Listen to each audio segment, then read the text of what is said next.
Ils sont venus chercher aussi leur dossard à Saint-Pierre, mais pour être accueillis en petit comité et en guest star des médias. Car ces participants aux 5 courses du Grand Raid font partie des élites d'ici et d'ailleurs, autrement dit, des meilleurs trailers et traileuses. Et à La Réunion, il y a celles qu'on ne présente plus, ces femmes qui ont gagné la Diagonale des Fous. J'ai déjà fait presque toutes les courses du Grand Raid, le Trail de Bourbon, c'est une première pour moi cette année. Donc, ils voulaient vraiment monter sur cette course pour essayer de boucler la boucle après, hein, parce que là, j'aimerais bien finir mon Trail de Bourbon, qu'importe le classement, mais après, j'aimerais bien l'année ensuite de faire le Zambrocal. Après, je pense le tour sera bouclé sur le Grand Raid pour moi. Hein. Ça fait plus d'1 an que j'attends ce grand jour, donc je suis trop contente qu'on y soit. Et l'objectif, c'est de prendre 100% du plaisir. Parce qu'il y a 2 ans, j'ai souffert beaucoup depuis le pied du taille-bit. Donc j'ai vraiment envie de prendre 100% de plaisir là. Chez les hommes, il y a aussi les favoris. Ceux qui ont acquis l'expérience de la gagne et ceux sur qui reposent tous les espoirs réunionnais. Il croit toujours, hein, mais on a envie de voir un Réunionnais sur le podium, ça c'est sûr. Mais après, nous connaissons les compliqués, on a beaucoup de travail à faire.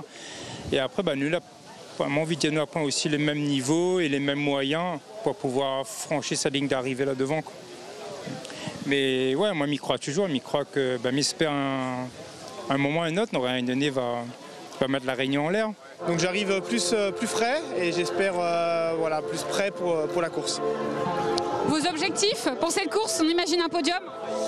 Déjà rejoindre la Redoute, l'année passée je me suis arrêté au Maïdo, c'était une frustration, j'ai reconnu la fin de parcours et donc oui, après faire un résultat c'est sûr, je verrai assis la hausse que je peux espérer à ce moment-là, mais déjà rejoindre la Redoute c'est déjà l'objectif principal. Ce soir, ces fous passeront leur dernière nuit au calme, dans un lit, loin des photographes et des caméras.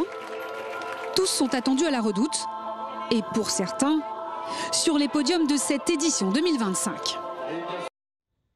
Et avant ça, effectivement, à Saint-Pierre, ce matin, ils étaient des milliers sur le site de la Ravine Blanche. Première étape de la folle aventure du Grand Raid, la remise des dossards. Et au programme, du vent, du soleil et une attente vécue dans une bonne ambiance. Sur place, Loïs Mussard et Jacques Payette. Des t-shirts de finisher sur la ligne de départ. Pour Christelle et ses amis, on annonce la couleur d'entrée de jeu. On impressionne, hein, et puis on va s'amuser. Déjà fait combien de fois du coup la Diag? Alors la Diag on va dire 3 fois, je l'ai fini 2 fois et cette année on se met sur la Zambrocal avec les copines première. Finisher 3 fois. Et pareil on impressionne les copains là, on va les mettre à la pâtée aux Zambrocal et puis voilà. Ah oui, l'objectif c'est de gagner. Le Zambrocal et devant il y a 3 équipes hommes avec nous de notre groupe et du coup le but c'est d'être devant eux. Survécu 2 fois. Donc 2 années de suite, donc voilà, c'était cool et là on va faire le Zambrocal tous les 4. Toi, tu vas faire quelle portion? Moi je suis la dernière de Dan jusqu'à la Redoute. Donc c'est toi qui as passé la ligne d'arrivée. Voilà, on finit en beauté. Pour terminer en beauté, il faut commencer avec sérénité. Les bénévoles s'activent pour gérer le flux des concurrents, venus récupérer leur dossard dans une ambiance. Le coureur est calme, les consciencieux, ils comprennent le système, donc les bons, la pointe, ils iront tranquilles, ils ne feront pas vague à chaque instant, donc les bons, tranquilles. Derrière les sourires et l'envie de se confronter au sentier, l'approche de la compétition fait déjà son effet. Alors on commence à prendre conscience que écoute, il faut prendre le départ et voilà. Hein. Donc ouais, c'est ça. Un peu de stress un petit peu? Oui, le stress commence à monter un peu, mais bon, fais avec. Hein. Du stress pour les uns, de l'impatience pour les autres, car le Grand Raid, c'est une aventure au long cours. Ça fait 5 ans que je fais du trail et 2 ans que je me prépare. Je viens de métropole, de la Bretagne. Donc un long voyage avec toute la famille qui ont fait le déplacement ici pour faire mon assistance et me supporter pendant les 2 nuits, j'espère pas 3 sur les sentiers. Une bonne préparation, une bonne motivation, mais aussi tout le matériel adéquat. Pas de laisser-passer sans checking.